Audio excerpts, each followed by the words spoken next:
Good morning, students. In the last class that we learnt about articles and their functions in language. In the next class we learnt about prepositions, and today in this class we are going to learn about verb, the topic which is very important in grammar. As I said to you people in the last class, every part of the grammar that it is important for language. So the today's topic, verb. So you all know what is a verb. What is a verb? A verb is a word which is used to describe an action. What is a verb? It is a word which is used to describe an action, state or occurrence, and forming the main part of the predicate of a sentence. In other words, the verb is a word which describes an action, that it means which shows some task in the statement. Example, I play cricket. Here, play is a verb. The cat jumped on the wall. Here, jumped, it is a verb. They eat biscuits. Eat is a verb. So you get to know, I think, what is a verb now? A verb is a word used to describe an action, state or occurrence, and forming the main part of the predicate clause of a sentence. When we come to these verbs, that there are different parts of the verb. As I said, the verb itself shows some action, so that we can say them as actioning verbs. Actioning, or we can say even for this as a main verb.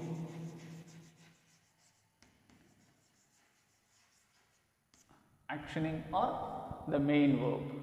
Example, go, sit,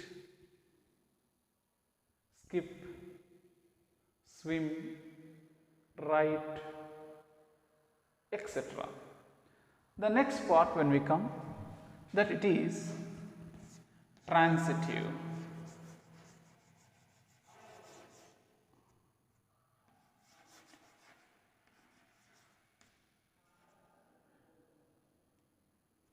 Transitive verb. What is a transitive verb? Transitive verb is a word that accepts. Once again, transitive verb is a word that accepts one or more objects, where the action, in other words we can say, where the action gets transferred from one subject to the next subject or the object. Got it? That transitive verb is a word that accepts one or more objects. In other words, we can say where the action transfers from one subject to other subject. That means the subject must have to start the work, and there must be other subject or the object which receives that action.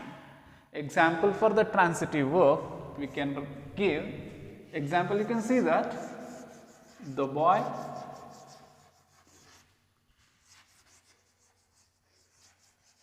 kicks the ball. The boy kicks the ball. for a transitive verb. Example you can see here. Here the boy is the subject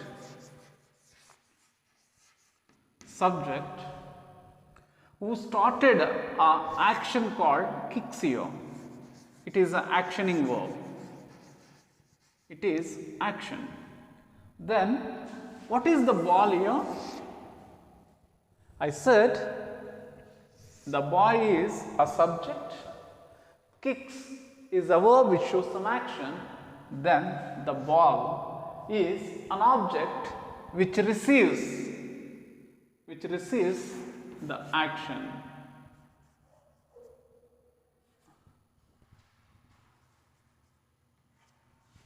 See here, the boy is a subject, kicks is a word that which shows some action. That action is started by the subject, the boy, and the ball object is a receiver of that action. So in this case, we call it as transitive verb. Clear? Example that it is. The next one we can go with.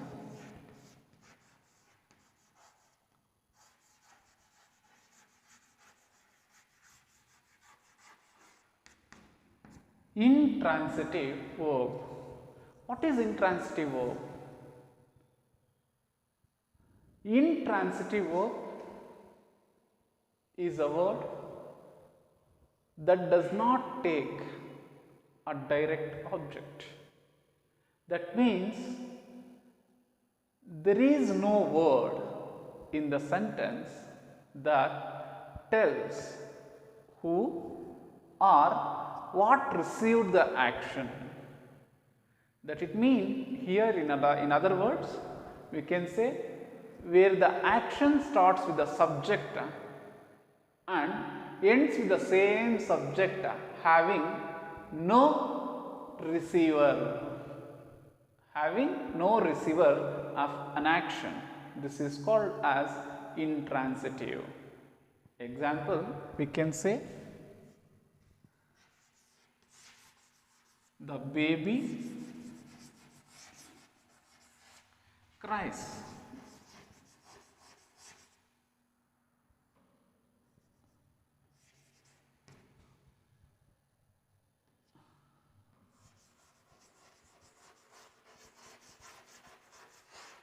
The baby cries loudly.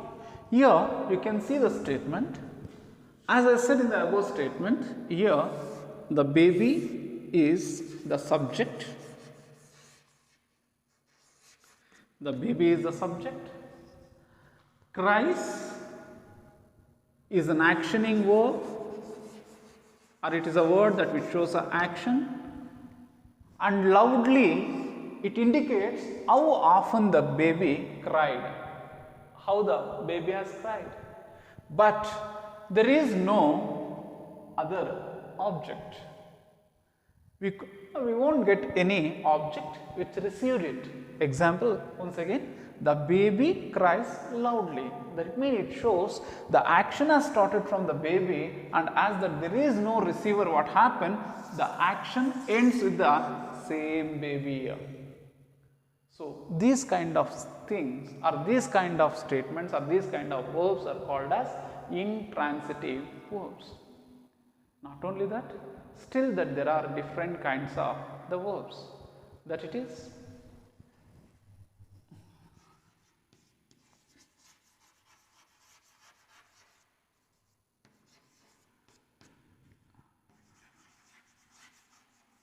stative verb.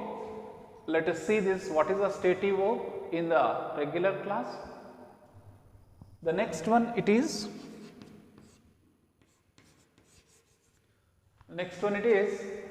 phrasal verbs. Yes, sir. Phrasal verbs.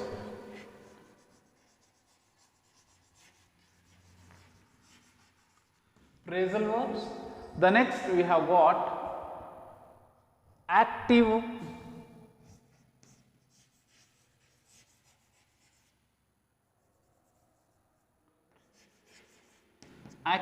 or passive verbs. Active or passive verbs we got. The next we have got auxiliary. We have got auxiliary.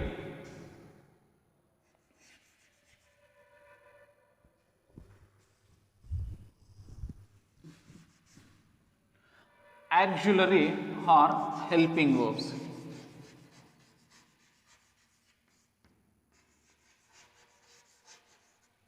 Helping verbs. So, let's see all these parts in the next class, and let's go for the action or the main verbs today. So, these verbs are divided into 5 groups, or they are called as do forms. What do we call? We call them as a do forms, we call them as. Example that they are V1, V2, V3 and V4. Sir, you said that there are 5 forms, you are writing only 4. Yes, this V1 can be divided into 2.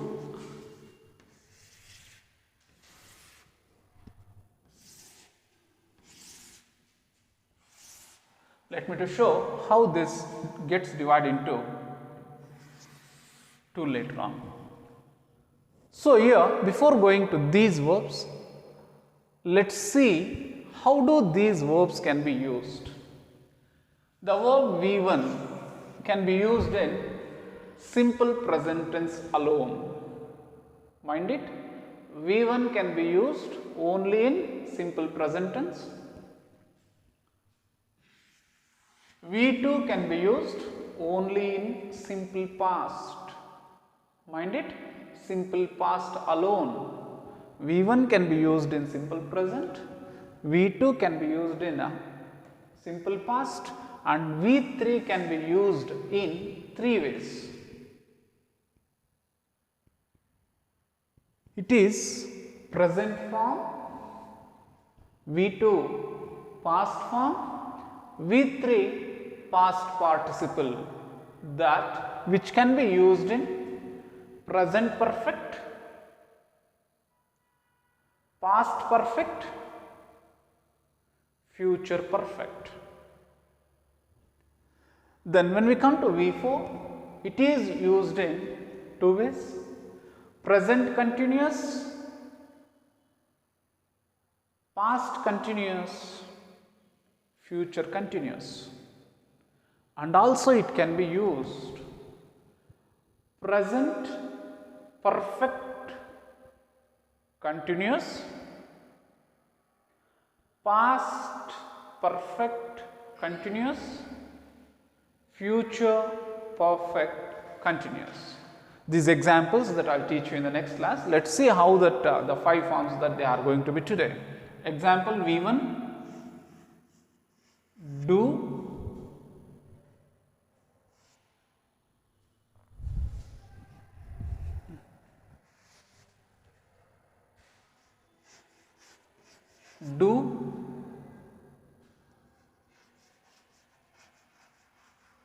does,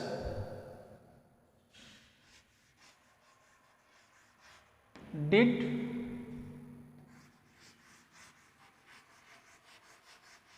done,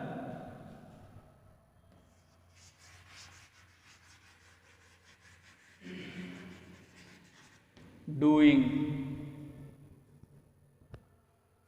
Not only that,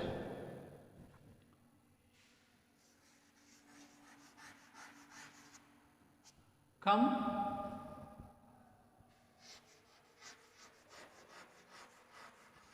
comes,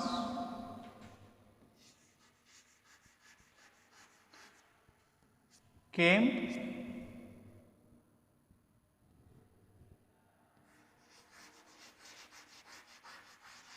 come,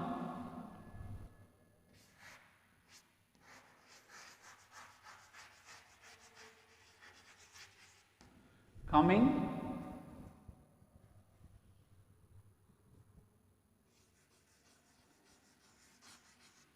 right,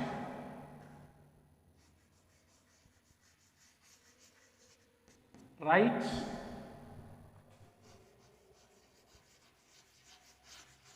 wrote, written,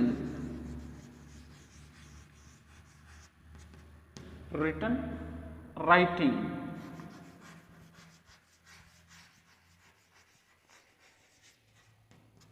writing,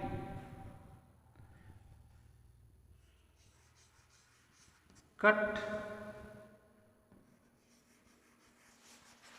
cuts,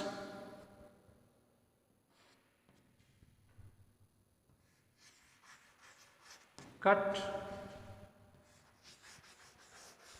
cut,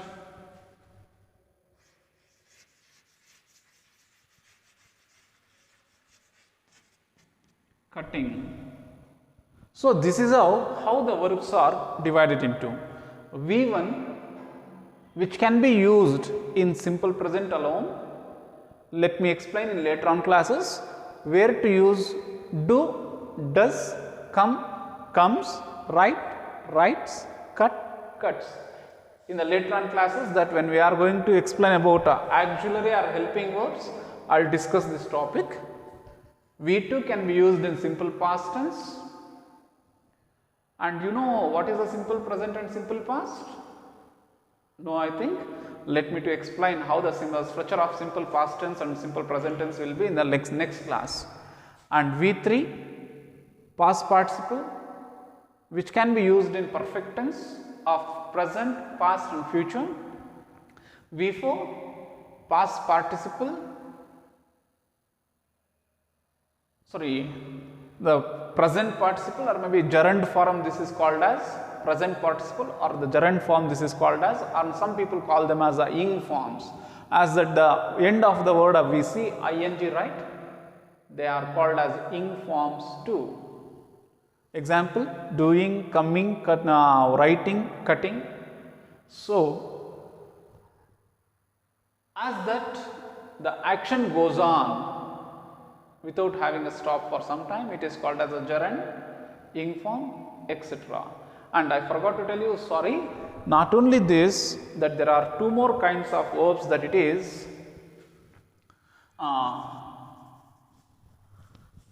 two more kinds of verbs, that it is regular and irregular verbs.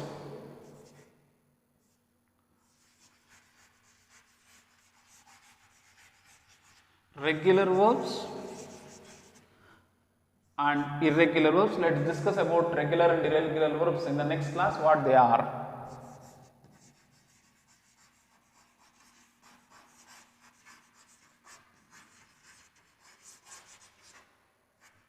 Regular and irregular verbs, next class that I will tell you how the structure of that regular and irregular verbs will be.